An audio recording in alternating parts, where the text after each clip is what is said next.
Kisah Nabi Lut alaihi salam dan kaum Sodom. Kisah ini disebutkan beberapa kali dalam Al-Quran, salah satunya dalam surat Hud ayat 77 hingga 83. Diceritakan bahwa Nabi Lut alaihi salam diperintahkan oleh Allah Subhanahu wa Ta'ala untuk berdakwah kepada kaum Sodom yang telah melakukan penyimpangan besar. Mereka memilih pasangan dari sesama jenisnya, bahkan dengan berani menantang Nabi Lut untuk menurunkan azab Allah Subhanahu wa Ta'ala. Nabi Lut alaihi salam tinggal di sebuah kota bernama Sodom yang terletak di negeri Al-Gaur, dekat dengan bukit Baitul Maqdis. Penduduk kota ini atau kaum Sodom banyak yang menyimpang dari ajaran Allah. Buktinya masih terjadi perampokan atau penyamunan. Selama tinggal di kota Sodom, Nabi Lut berdakwah kepada kaumnya dengan santun. Namun sikap kaumnya justru berkebalikan. Mereka mendustakan ajaran Nabi Lut dan tidak menghiraukan perkataannya. Wahai kaumku, mengapa kalian tidak bertakwa? Sesungguhnya aku adalah seorang rasul kepercayaan yang diutus kepadamu. Bertakwalah kepada Allah dan taatlah kepadaku. Shh, bicara apa sih dia? Entahlah, wahai saudaraku. Aku bosan sekali mendengar Lut mengoceh tentang keimanannya itu. Mereka terus saja mengobrol seolah-olah tidak mendengar perkataan Nabi Lut. Wahai kaumku, aku sekali-kali tidak minta upah kepadamu atas ajakan mulia ini. Jadi, engkau kemari minta upah kepada kami? Ini, ambillah. Kebetulan aku punya banyak uang dari hasil rampasan para musafir. Astaghfirullahaladzim. Sesungguhnya, mengambil hak orang lain adalah perbuatan yang zalim. Wahai kaumku, segera bertaubatlah kalian. Kemudian, Nabi Lut meninggalkan tempat itu dengan perasaan hancur. Tidak sekali dua kali mereka bersikap buruk kepada Nabi Lut. Namun Nabi Lut tidak putus asa. Beliau terus berdoa kepada Allah agar Allah membukakan pintu hati kaumnya yang telah menyimpang. Allah Subhanahu wa Ta'ala telah menciptakan manusia secara berpasang-pasangan. Laki-laki berpasangan dengan perempuan, begitu juga sebaliknya. Namun kondisi berbeda terjadi pada kaum Sodom. Para laki-laki dengan bangga memilih pasangan mereka dari jenisnya dan meninggalkan istri-istri mereka. Wahai kaumku, mengapa kamu mendatangi sesama lelaki di antara manusia, dan kamu tinggalkan istri-istri yang dijadikan oleh Allah untukmu? Bahkan kamu adalah orang-orang yang melampaui batas. Wahai Lut, mengapa engkau selalu ikut campur dalam urusan kami? Urus saja urusanmu sendiri. Jangan menghalang-halangi kami. Kali ini Nabi Lut sangat geram melihat kelakuan kaumnya. Namun beliau mencoba menahan amarahnya. Sesungguhnya, kamu benar-benar telah melakukan perbuatan yang amat keji yang belum pernah dikerjakan oleh seorang pun dari umat-umat sebelum kamu. Hai Lut, sesungguhnya jika kamu tidak berhenti, benar-benar kamu termasuk orang-orang yang diusir. Sesungguhnya, aku sangat benci kepada perbuatanmu. Atas izin Allah, aku tidak akan semudah itu menyerah. Lakukan sekehendakmu seperti kami lakukan sekehendak kami.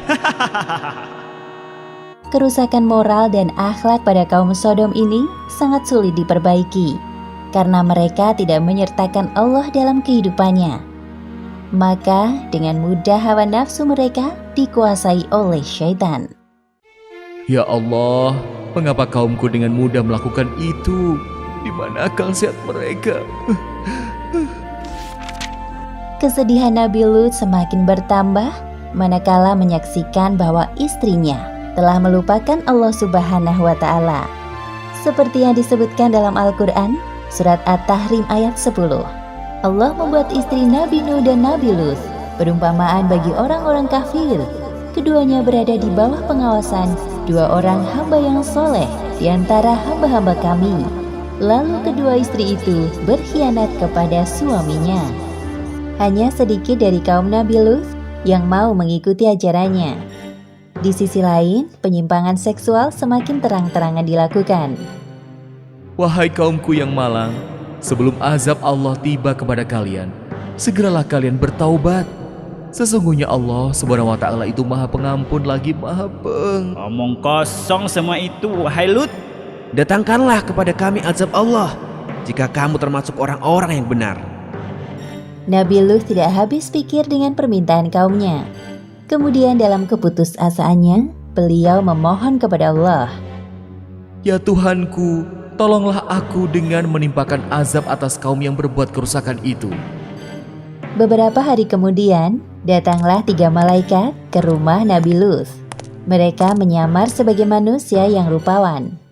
Tidak ada yang mengetahui tamu Nabi Lut kecuali istrinya yang durhaka. Semoga kaumku tidak menyadari kedatangan mereka. Ya Allah, selamatkan tamu-tamuku ini. Namun istri Nabi Lut malah memberitahukan keberadaan tamu-tamu suaminya kepada kaum Sodom. Tak lama kemudian terdengar suara ketukan dari luar. Ya Allah, pasti itu mereka. Pada saat itu juga, para malaikat utusan Allah mengungkapkan jati diri dan tujuan mereka datang ke kota Sodom. Hai Lut, sesungguhnya kami adalah utusan-utusan Tuhanmu. Sekali-kali mereka tidak akan dapat mengganggu kamu. Sebab itu, pergilah dengan membawa keluarga dan pengikut-pengikut kamu yang tertinggal kecuali istrimu. Hah? Jadi kalian... Ketukan pintu rumah Nabi Lut semakin keras. Kemudian Nabi Lut bergegas mendatangi arah suara. Buka pintunya, wahai Lut. Kami tahu engkau ada di dalam. Ada apa ini? Mengapa kalian bersikap seperti ini? Wahai Lut, kami dengar dari istrimu bahwa hari ini engkau kedatangan tamu-tamu yang rupawan. Sesungguhnya mereka adalah tamuku, maka janganlah kamu mempermalukanku. Jadi, engkau memang sengaja menyembunyikan mereka? Hah? Wahai kaumku, bertakwalah kepada Allah dan janganlah kamu membuat aku terhina. Banyak bicara, minggir kau. Atas perbuatan kaum Sodom ini, para malaikat itu membuat buta mata mereka. Hah? Ada apa dengan mataku ini? Kenapa aku tidak bisa melihat? Oh, tidak. Ini apa yang terjadi? Sepeninggal kaumnya, para malaikat itu berpesan kepada Nabi Lut, seperti yang disebutkan dalam Al-Quran, Surat Hud ayat 81. Sesungguhnya dia akan ditimpa azab yang menimpa mereka, karena sesungguhnya saat jatuhnya azab kepada mereka ialah waktu subuh. Bukankah subuh itu sudah dekat? Pada malam itu juga, Nabi Lut beserta anak-anak dan kaumnya yang beriman meninggalkan kota Sodom. Suara apa ini?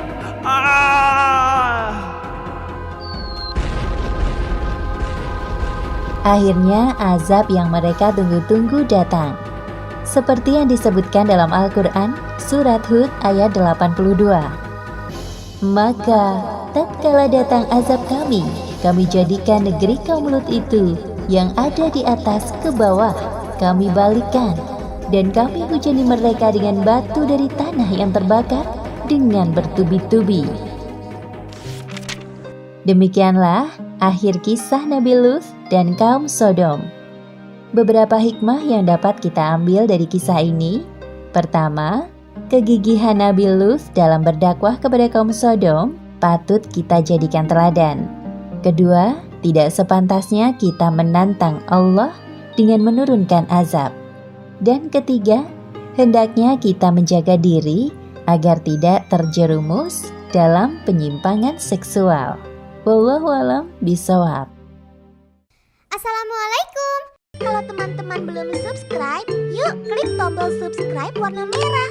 Gratis loh. Jangan lupa klik juga gambar loncengnya ya, supaya teman-teman bisa tahu video-video baru Diva.